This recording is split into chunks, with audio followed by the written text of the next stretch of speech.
Good afternoon, class. This is Dr. Raj Edwinderla, and today we're going to discuss the GIT embryology.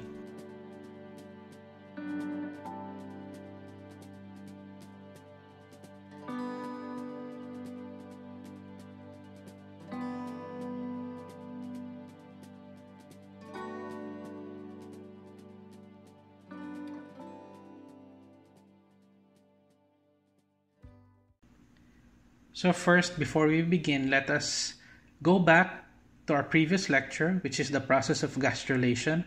This is where the epiblast and the hypoblast, a two bilaminar germ disc organism, will form the trilaminar germ disc.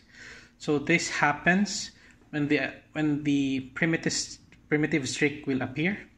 So the epiblast cells from the two germ cell layer will migrate through the primitive streak and will form the three germ cell layers. So first, some of the epiblast will stay and some will migrate. So the first epiblast will become the ectoderm, and then some will migrate in the middle, shown here in the red, that will become the mesoderm, and it will migrate through different levels, as I will discuss later on. And also, epiblast cells will displace cells in the hypoblast and will in turn become the endoderm. So the hypoblast will give rise to the yolk sac. The endoderm will give rise to the GIT. The mesoderm will give rise to the blood vessels, muscles, connective tissues. And the ectoderm, which is the one colored in blue, will give rise to the CNS and the skin. So on the next picture, we can see here the specific regions of the epiblast that will migrate through the streak at different levels and assume different positions within the embryo. So we have now the oropharyngeal membrane and the cloacal membrane here shown. So from cranial to caudal, let us notice the notochord. Then some of the cells will form the paraaxial mesoderm. Some epiblast cells will form the intermediate mesoderm, and some will form the lateral plate mesoderm, which will be highlighted in this lecture, and also the extraembryonic mesoderm. So these are all epiblast cells that migrated through the primitive streak, and yeah, that's it. So we now have a three-layered germ cell. So the next part of this lecture is to discuss how will this three germ cell layer will form and further develop. Now please take note of this structure or this image. This is the sagittal view. You can see here the endoderm, which is open to the yolk sac. You can also see the cardiac primordia or the primitive heart, the neural plate, which is from the endoderm, the ectoderm rather, the red part from the mesoderm, and the yellow part, the endoderm. So this one is still open to the yolk sac, and through the process of folding, which is the cranial and caudal folding, and also the lateral folding, the endoderm will be migrated and will be separated from the yolk sac. So at around day 16, this is the arrangement. Around 2 days after, we can see that the oropharyngeal membrane is now being formed, and also the cloacal membrane, which is being formed. So this one is in the mouth region and this one is in the anal region. And we can see now the formation of the foregut, the midgut, and the hindgut. And still, the opening to the yolk sac is still there, but further folding will result into a more smaller opening here. At around day 22, you can see the lung is now starting to develop, the thyroid gland is starting to develop, the heart moves into the ventral position, and the yolk sac and the endoderm in this area, the midgut, is slowly closing. And at around the first month, You can clearly see the foregut, the midgut, and the hindgut. Now you can see some of the essential parts. So by the end of the first month, the stomach bulge is now visible. The dorsal pancreas has begun to bud, and the connection of the midgut to the yolk sac is reduced to a yolk stalk, and then a very thin vitelline duct. So here's another picture in a transverse view. Here is the yolk sac. Then the connection between the gut and the yolk sac is slowly closing, and then this one, there's no connection at all. So the two mesoderm, the parietal and the visceral mesoderm, will fuse and will form the parietal and visceral peritoneum. So to get a detailed animation with the folding, I will show you a short video on that so that we can appreciate it more.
Now, after the 4th week, we now have a complete continuous gut tube after the events of the lateral folding.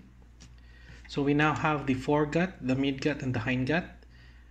Now the foregut, for its derivatives, we have the pharynx, the esophagus, the stomach, and the proximal duodenum. And for the midgut, we have the proximal duodenum to the right half of the transverse colon, and for the hindgut, we have the left half of the transverse colon to the anus. So other derivatives for the foregut, the thyroid, parathyroid glands, the tympanic cavity, the trachea, bronchi, lungs, liver, gallbladder, pancreas, and for the hindgut, the urinary bladder. So these three regions, the foregut, midgut, hindgut, are defined by the blood supply. Now for the foregut, all of those organs and derivatives are supplied by the celiac artery. For the midgut, it is supplied by the superior mesenteric artery, and the hindgut is supplied by the inferior mesenteric artery. So before we go into the other major parts of the foregut, or its derivatives. We will discuss first the esophagus and its organogenesis. So the region of the foregut, just caudal to the lung, develops into the esophagus. So errors in forming the esophagotracheal septa or recanalization will lead to the condition called tracheoesophageal fistula and esophageal atresia. So esophageal atresia is the condition wherein there's no connection between the proximal and the distal esophagus. So there's no connection between the two. So the stomach is separated from the esophagus. And this will show up in the baby when it's born. It will continuously vomit and will not absorb any milk that will be fed through the mouth. The esophageal tube is initially short and must grow in length to keep up with the descent of the heart and lungs. So failure of growth in length lead to congenital hiatal hernia, in which the cranial portion of the stomach is pulled into the hiatus. Now next, for the organs from the foregut, the stomach. So we discussed previously that the stomach appears first as a fusiform dilatation of the foregut endoderm, which will undergo a 90-degree rotation such that the left side moves ventrally and the right side moves dorsally. So later on I will show a video so that we can appreciate how the straight tube of the gut tube will form the stomach and its greater and lesser curvature. Differential growth establishes the greater and lesser curvatures. The craniocaudal rotation tips the pylorus superiorly. The dorsal and ventral mesenteries of the stomach are retained to become the greater and lesser ommenta respectively. Caudal end of the stomach separated from the duodenum by formation of the pyloric sphincter. Errors in this process will lead to pyloric stenosis.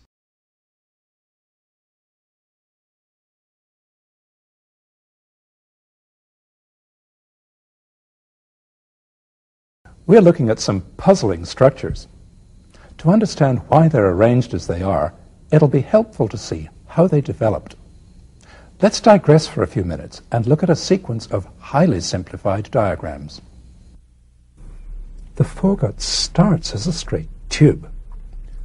As it develops, it rotates on its long axis, lengthens in a double curve, and expands to become the stomach and the first part of the duodenum.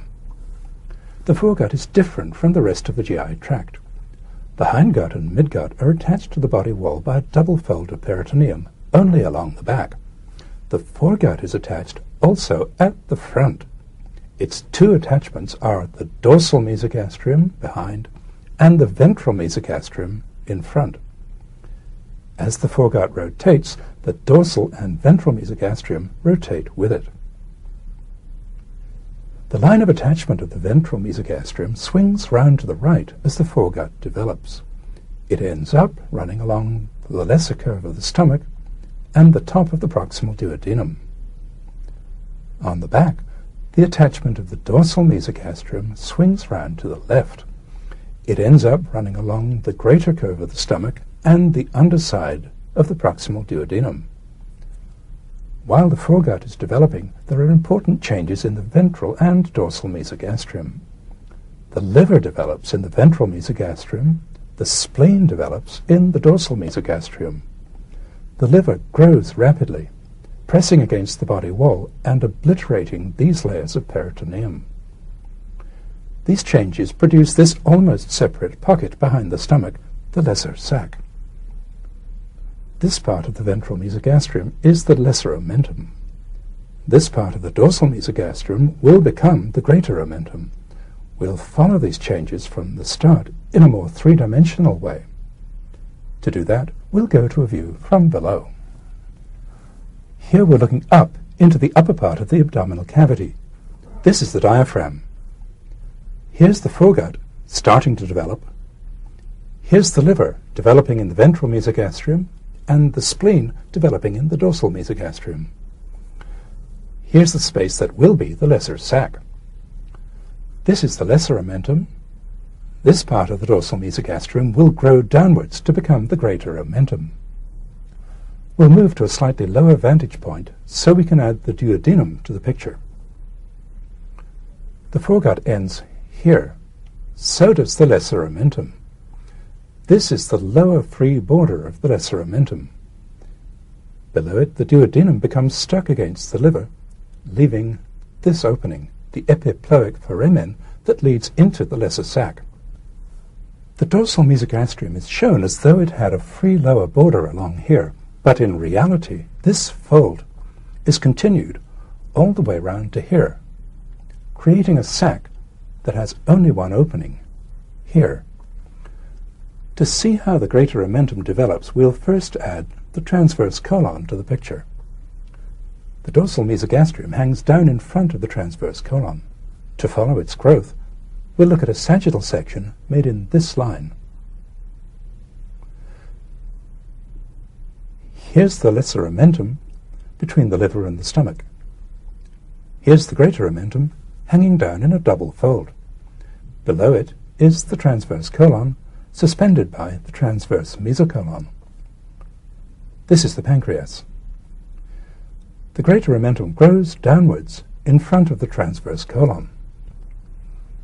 The greater omentum and the transverse mesocolon come together, and the duplicated layers are absorbed, so that we're left with the greater omentum stuck to the transverse colon and hanging down below it. The lesser sac lies behind the lesser omentum, the stomach, and this part of the greater omentum, the gastrocolic ligament. The duodenum lies further to the back than any other part of the gastrointestinal tract. It's there as a result of an important process that happens in the embryo, the rotation of the midgut. To understand how that happens, we'll look at another extremely simplified animation. The GI tract, which ends up like this, starts out as a straight tube consisting of the foregut, the hindgut, and the midgut. The midgut will become most of the duodenum, the jejunal-ileum, and the proximal colon. In the course of development, the midgut forms a loop that twists counterclockwise on itself, ending up like this. In the course of this rotation, the part of the loop that becomes the proximal colon passes in front of the part that forms the duodenum. And that's the way we find it in the adult. Take note, guys, that the foregut is the only structure in the gut tube that has a dorsal mesentery attached at the dorsal part of the fetus and a ventral mesentery attached to the ventral part. So it's only the foregut that has this connection. The midgut has only one mesentery. So through the twisting we saw there in the video, the appearance of the liver and the spleen, and through the twisting of its angle we saw the arrangement in the adult. So the stomach and the liver are suspended in a mesentery that is attached to the dorsal and ventral body walls. The dorsal mesentery of the stomach becomes the greater omentum. The ventral mesentery of the stomach, or the dorsal mesentery of the liver, becomes the lesser omentum. Through deformation, we also saw the creation of the epiploic foramen. And also the ventral mesentery of the liver becomes the falciform ligament. The rest of the GI tract is suspended in a dorsal mesentery, the mesoduodenum and the mesocolon, and etc. We also saw in the video the formation of the liver, the spleen, and also at around 4 weeks the pancreas will arise. So pancreas has actually a ventral and dorsal components, and each is specified in a different manner. So all foregut endoderm has the potential to develop into either the liver or the pancreas, but local signals repress these fates. So signals in that area will determine if this part will become the liver or part with the pancreas. Such signals, nice to know, is the SHH or the sonic hedgehog. So it is named that way, and signaling from the notochord represses the sonic hedgehog in caudal foregut endoderm, which permits dorsal pancreatic differentiation. And when it turns, the dorsal and the ventral pancreas fuse together and becoming a single organ. So there you have the head, the body, and the tail.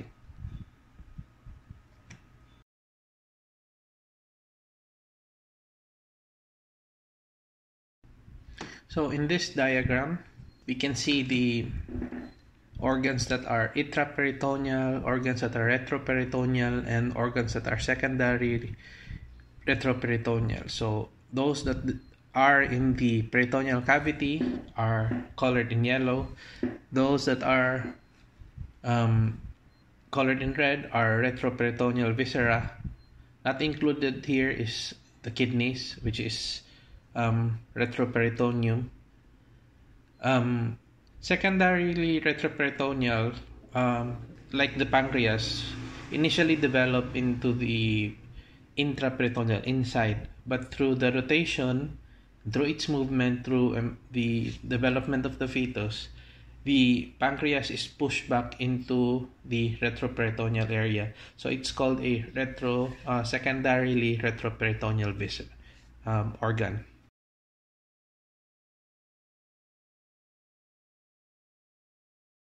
We also saw in the video the rotation and movement of the midgut and colon, so that it extends and rotates to form its adult position.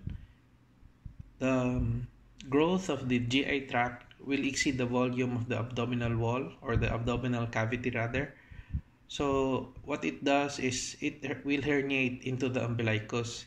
So it will go there so that there's an extra space, and then it will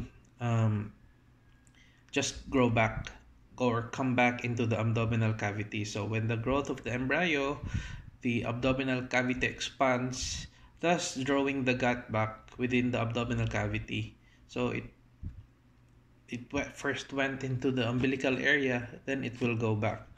So once in the abdominal cavity, the colon continues to grow in length, pushing the appendix to its final position in the lower right quadrant. So this maneuver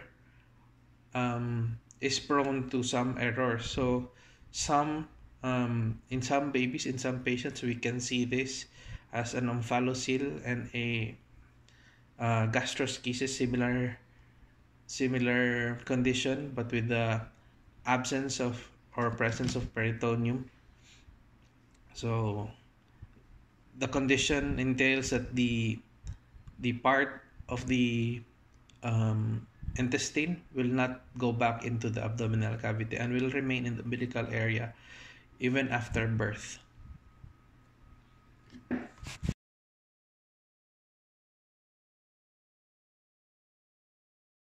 For the development of the hindgut, derivatives of the hindgut will include everything caudal to the distal 1/3 of the transverse colon. So the distalmost portion, the sigmoid colon and the rectum, divides the cloaca into the anorectal canal and urogenital canals. So errors in this process will lead to imperforate anus, or you don't have an opening in the anal canal, which is fairly common among newborns and will need surgery later on.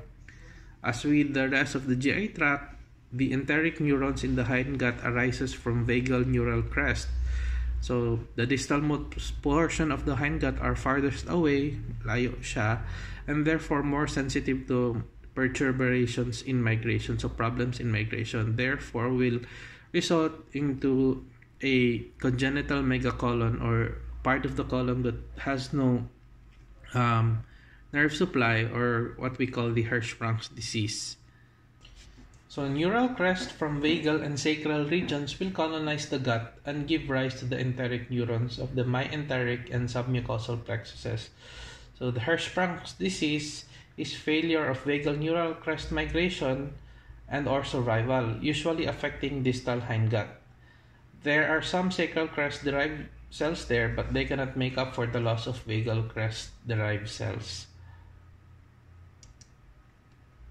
So for the Hirschsprung disease, this occurs in 1 in 5,000 births, caused by failure of vagal neural crest to migrate into a portion of the colon. The nervated region tonically constricted. Upstream regions becomes distended, hence it is called a megacolon. And this will need surgical repair by removing the affected region. So there you have it, our small lecture overview on the development of the gut tube. And hope you learned something from this lecture, and see you soon. Thank you for listening.